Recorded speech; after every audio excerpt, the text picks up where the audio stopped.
How's it going, guys? Tony here, and today I'm going to talk more about the Sega Genesis Mini. I'm going to talk about the 10 games that have been revealed, and talk about the 30 other choices that could be a possibility. Let's check it out. Thanks for watching. Okay, before I get into the games I think will be on the Sega Mini, let's cover the 10 games that have been announced for the North American set. So let's get right into it. First off, Echo the Dolphin, Castlevania Bloodlines, Space Harrier 2, Shining Force 1, Dr. Robotnik's Mean Bean Machine, Toe Jam and Earl, Comic Zone, Sonic 1, Altered Beast, and Gunstar Heroes. So that is actually a pretty good list. Gunstar Heroes is a must play. So is Castlevania Bloodlines. So let's check out the rest of the games that I think will be on the Sega Mini. Okay guys, let's get into my safe bet games that will be on the Sega Genesis Mini. And a lot of these games can actually be found on this particular game, the Sega Genesis Classics. And you could literally play this thing on any system. And yeah, these are games that I think will absolutely be on there. Now some might be excluded if there's going to be some more third-party titles, kind of like Castlevania Bloodlines. And I'm also going to share my third-party hopefuls too, about 10 games, after I get through this list of 30 games. So here we go. Let's get right into it. First off, Sonic the Hedgehog. Sonic games. So you got to have Sonic 2. Sonic 3D Blast and Sonic Spinball will be on there. I don't really like those games. I don't think they belong with the rest of the Sonic games. The Sonic Trilogy and Knuckles, I don't think it belongs there, but oh well.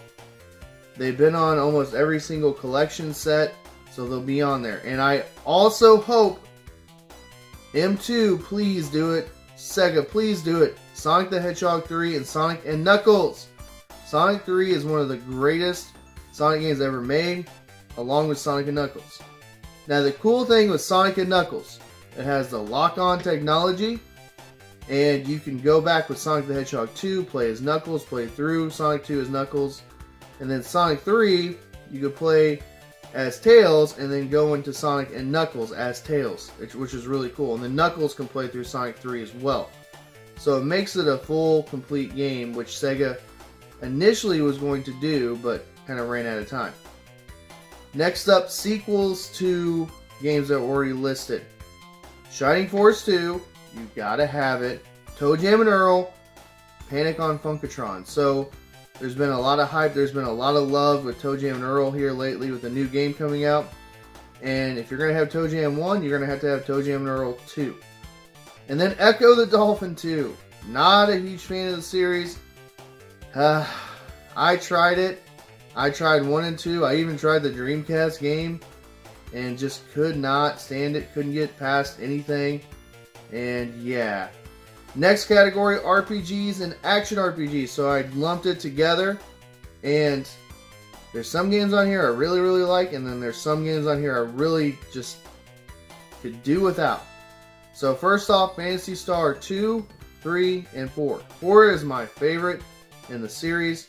2 and 3 are kind of archaic. 4 has a great story and a pace to the game. The battle system's a lot quicker than 2 and 3 and just moves a lot more fluid to me, at least. Land Soccer and Light Crusader. They're isometric view, action platformer, RPG element type games, and I don't like them, but I can see the appeal. Beyond Oasis. You've got to have it because it's just such a great game. The graphics are just gorgeous. The soundtrack is amazing. And I also think, it's very similar to Zelda. And if you're a Zelda fan, you're absolutely going to love Beyond Oasis. Has to be on there. Shining in the Darkness. That's a Shining Force game, part of the Shining series. And it's a first-person, point of view, dungeon crawler, RPG, like kind of point and click-ish. Not a fan, but I could see why they would put that on there if they're going to have Shining Force 1 and 2. Puzzle games, just real brief here. Columns 1, Columns 3. I don't know what the deal is with Columns 2, what's going on there. But if they were to release it, put that on there too, I guess, somehow. Not a big fan. I prefer Tetris. I'm a Tetris boy all the way. And never really played Columns until much later in life, when I started playing these collections and these compilation discs. Beat 'em ups. Really easy, 6 games. Streets of Rage 1, 2, and 3. Golden Axe 1, 2, and 3. If you're a Sega fan, you love these series. And Streets of Rage 4 is going to be coming out this year, so why not put the original trilogy on there? And then Golden Axe 1, 2, and 3 are excellent games too. A lot of nostalgia there. Now, it would be cool if the same treatment as Streets of Rage, if Golden Axe got a Golden Axe 4. That's just a side note, okay? Platformers, and I have quite the list here for platformers. Alex Kidd, Wonder Boy 1 and Wonder Boy 3. Awesome games. And of course, you know, with the remasters, you gotta have them. Dynamite Headdy, Kid Chameleon, that's always been on like every single set. Ristar, oh, such a good platforming game. Such a great game, very colorful. Love the music, love the game design. And it's kind of the opposite of Sonic the Hedgehog, kind of take your time and explore. Flicky, it's kind of an arcade type game, but I've seen Flicky on so many of these Sega Genesis compilation discs. It's crazy. Bonanza Brothers, I absolutely love Bonanza Brothers, and I've seen that on there numerous times. Decap Attack would also be on there. And then last but not least here, other games that don't really fit a mold per se, or just games I think will be on this set. Fatal Labyrinth, Shadow Dancer, which is part of the Shinobi series, Secret of Shinobi, and then Revenge of Shinobi. I can see that trilogy being on there. Very popular trilogy. Virtual Fighter 2, and then this is kind of an odd one, Virtual Racer. Now, it's going to be coming out with the Sega Ages series on the Switch. Then also Gain Ground, and then kind of to piggytail off of Gunstar Heroes, Alien Soldier. It's such a great game. I live streamed it and had a blast with it. So yeah, that's my list of safe bet titles that I think will be on the Sega Mini. Next up, I'm going to talk about some third-party games that I wish and hope will be on the Sega Genesis Mini. Let's check it out. Okay guys, let's get into my third-party hopefuls. And I would take any of these games over some of the lesser-known, lesser-popular Sega first-party games. And these would be some awesome choices to include, especially if you're trying to sell the thing. So let's get right into this list. First off, Contra Hardcore. I say this first because of Castlevania Bloodlines, and this would just be another good game. Collectors would love to see it on there, and it's just a good game in general. It's a little bit different than the traditional Contra games, but it's still really fun. Rocket Knight Adventures. Awesome platforming game, and just some really good mechanics. I played it back in the day. Love it still to this very day. Road Rash. If you've not played Road Rash, to me, Road Rash goes hand in hand with the Sega Genesis. There's 3 of them on the title, on the system. There's 3 different titles. I actually would prefer Road Rash 2. Road Rash 2 is amazing. 1's alright, it's kind of rough around the edges, and 3, I'm not too familiar with. I kind of passed that one up for some other titles at the time. Next title, it's an early EA title, The Haunting, and basically you are a poltergeist and you're in a house and you're trying to scare the wits out of this family, and just a very popular game back in the day. A different type of game, and that's what I like about it. Totally different. I would also like to see the Strike series. Okay, so that's like Desert Strike, Jungle Strike. And when I think of Sega, those are two games that immediately come to my mind. I rented those games back in the day. They're a lot of fun. There's a lot of content there.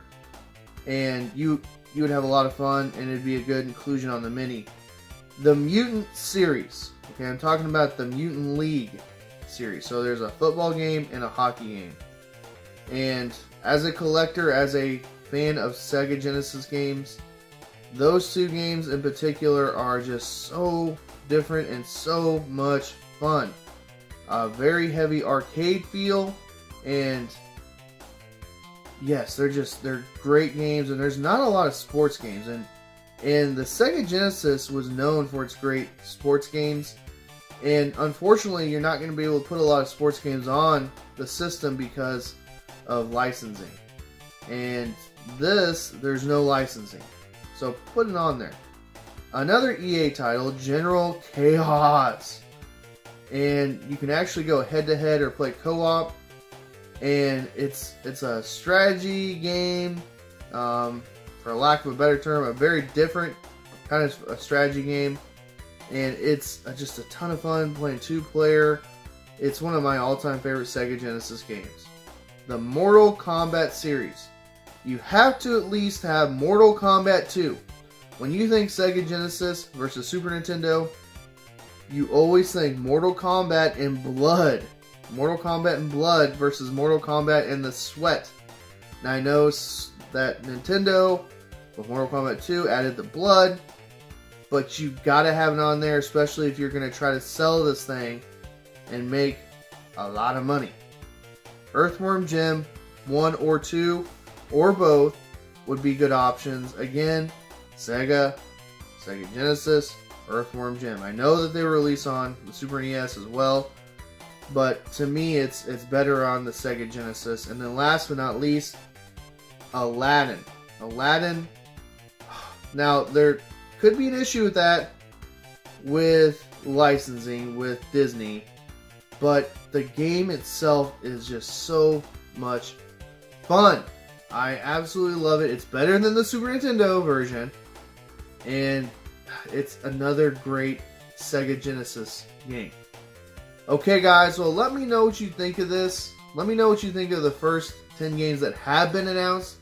Are they a good selection of games? I think Castlevania is going to be one of the biggest selling points, also with Gunstar Heroes.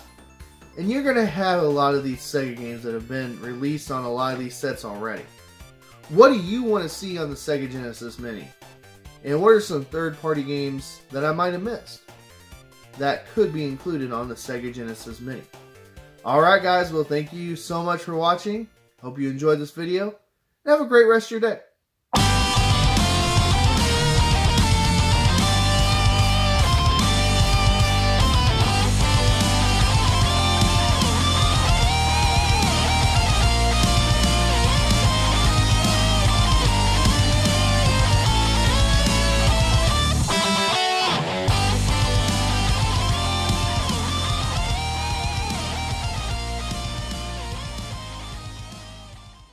The Sega Genesis has blast processing. Super Nintendo doesn't. So what's blast processing do?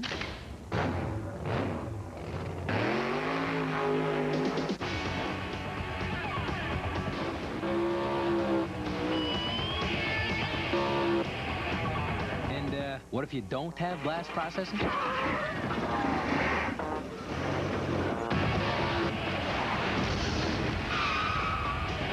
Sega!